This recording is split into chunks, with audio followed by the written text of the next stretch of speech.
नमस्कार। हमारा आज का विषय है हलाला के ऊपर में। इस्लाम धर्म में हलाला क्या है और इसको सबसे ज़्यादा मिसयूज क्यों किया गया है, वही हमारा आज का मुख्य विषय रहेगा। हम एक क्लियर कर देना चाहते हैं कि हलाला शब्द का वर्णन कुरान में नहीं है, पर यह काफ़ी प्रचलित शब्द है। तो हम भी उसी शब्द को लेकर आगे बढ़ेंगे, क्योंकि एक विषय का कुछ न कुछ तो नाम होना बहुत जरूरी है। तो यहां पर जो भी हम बात करेंगे, हलाला को ही लेकर बात करेंगे। कुरान में इसका वर्णन कहां है, सबसे पहले उसको हम पढ़ लेंगे, ताकि आपको आइडिया लग जाएगा कि हलाला होता क्या है, हम किस विषय के बारे में बात करने वाले हैं। तो इस कुरान में आपको सूरा नंबर 2, जिसका नाम है अल बकर, और उसके अंदर में आयत नंबर है 230। इसको अगर आप पढ़ेंगे तो पता लगेगा कि वो क्या है। हम आपको पढ़ देते हैं। फिर अगर शौहर 2 तलाकों के बाद तीसरी तलाक औरत को दे दे, तो उसके बाद जब तक औरत किसी दूसरे शख्स से निकाह न कर ले, पहले शौहर पर हलाल न होगी।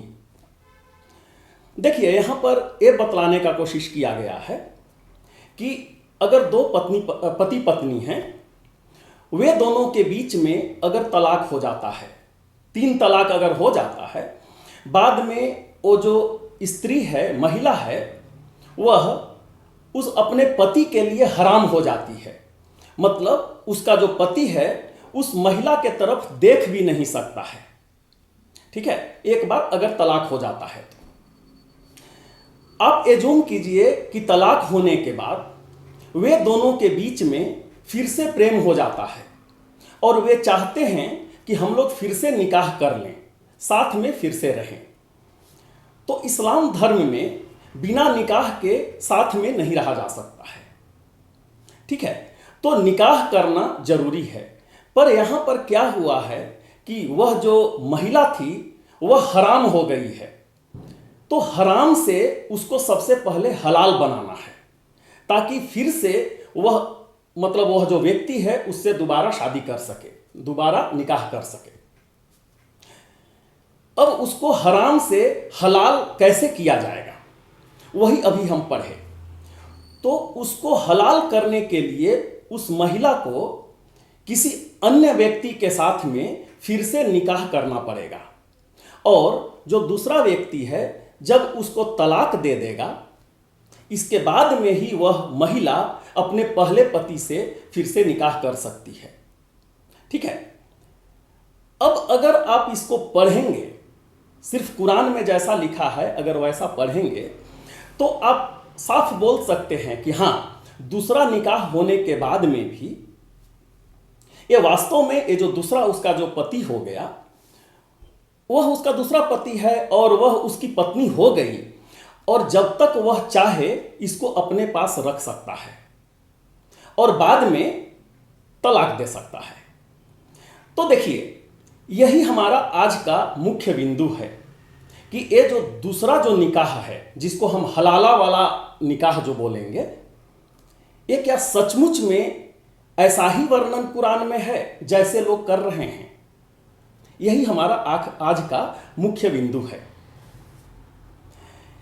एक इस्लामिक स्कॉलर हैं जिनका नाम है जाकिर नायक। सबसे पहले वे क्या बोलते हैं इस हलाला वाला जो निकाह है इसके विषय में, सबसे पहले हम उसको सुन लेंगे।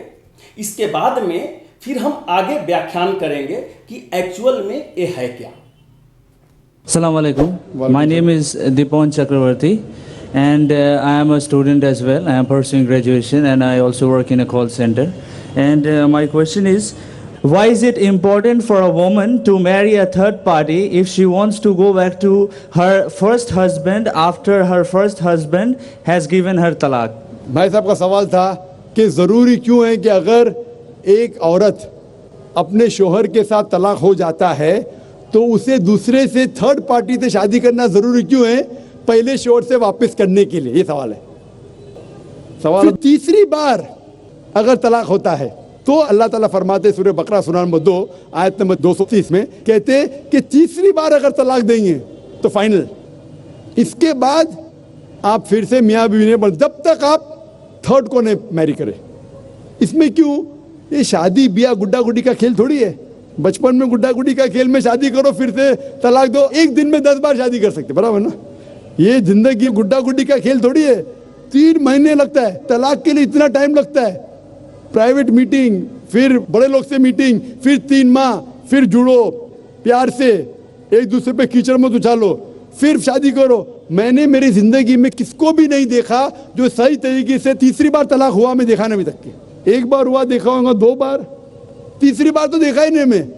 ये अगर आप गुड्डा गुड्डी का खेल करते तो फिर 1 बार आपने रिजेक्ट किया, 2 बार रिजेक्ट किया, 3rd बार फाइनल, फिर आप दूसरे से शादी करो। आप प्लान नहीं कर सकते, आप दूसरे से शादी करो और रो। और फिर पता लगा आपको, मैं पहले शोर से नाराज थी, सिर्फ दिन में 6 घंटा देते थे, ये नया शोर तो 2 घंटा देता है, तो पहला वाला अच्छा, नो डायरेक्ट का भाव मालूम पड़ेगा। मेरी माँ मुझसे कहती थी, माँ। अभी आप जाकिर नायक साहब को सुने कि इनका क्या भाव है। ये जो हलाला वाला जो निकाह है इसका क्या भाव है, अभी आप सुन लिए। देखिए, ये ऐसा शो करता है कि जाकिर साहब जो हैं वो भी भावना रहित हैं। ये एक्चुअल में क्या निकाह है इसको वो समझ नहीं पाए हैं। लगता है कि वे सिर्फ कुरान को पढ़े हैं पर उसको समझे नहीं हैं, उसके अंदर क्या भावना छिपी है उस चीज़ को वो समझे नहीं हैं। और हम चाहेंगे कि जो जाकिर नायक साहब हैं वो धर्म ग्रंथ को भी पढ़ें, जो सनातन धर्म ग्रंथ है उसको पढ़ें, तभी उनको एक ब्रॉड दिखलाई देगा। मतलब अगर विस्तार रूप में अगर इसको समझना चाहते हैं तो उसके लिए उनको सनातन धर्म का भी जो किताब है, जो धर्म ग्रंथ है, उसको उनको पढ़ना पड़ेगा। अब हम क्या करेंगे कि सनातन धर्म में इसका क्या वर्णन है। आप सोच रहे होंगे कि क्या हलाला के बारे में भी सनातन धर्म में कोई वर्णन है। देखिए, यहाँ पर भी कोई हलाला शब्द का वर्णन नहीं है, पर भावना है, इस तरह का भावना का वर्णन हमारे सनातन धर्म में है। वो कैसे वर्णन है हम आपको बतलाते हैं। हमारे सनातन धर्म में कुल 8 प्रकार का विवाह का वर्णन है, जैसे ब्रह्म विवाह, दैव विवाह, अर्श विवाह, गंधर्व विवाह, राक्षस विवाह, पैशाच विवाह, ऐसे ऐसे 8 प्रकार का विवाह का वर्णन है। पहले आप ये समझिए कि विवाह का पर्पस क्या है, क्या उद्देश्य होता है। विवाह है या निकाह है, उसका क्या उद्देश्य है? उसका मुख्य उद्देश्य ही है संतानोत्पत्ति, अपने कुल को आगे बढ़ाना, यही मुख्य उद्देश्य है उसका।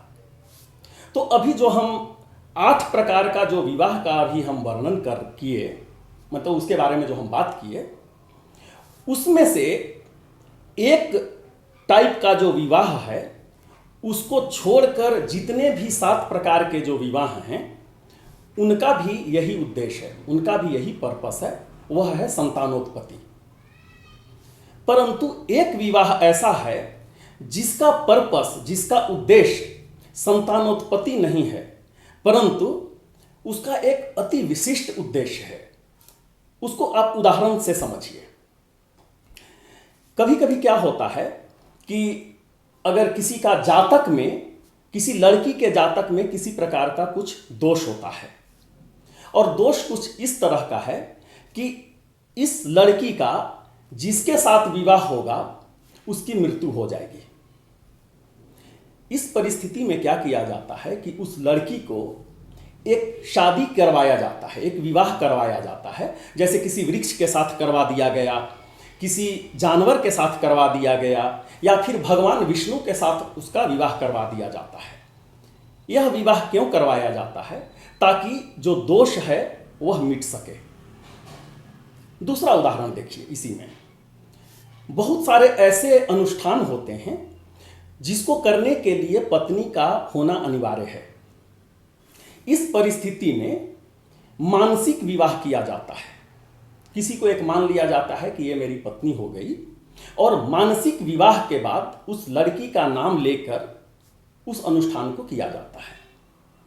तीसरा उदाहरण, कुछ ऐसे भी ज्ञान हैं जिसको सीखने के लिए आपको विवाहित होना अनिवार्य है। ऐसा ऐसा ज्ञान है। तो उस परिस्थिति में भी बहुत सारे ऐसे उदाहरण मिले हैं कि लोग मानसिक विवाह किए हैं सिर्फ और सिर्फ उस विद्या को प्राप्त करने के लिए। एक और अंतिम हम एक और उदाहरण दे देते हैं। भगवान श्री कृष्ण का उदाहरण है।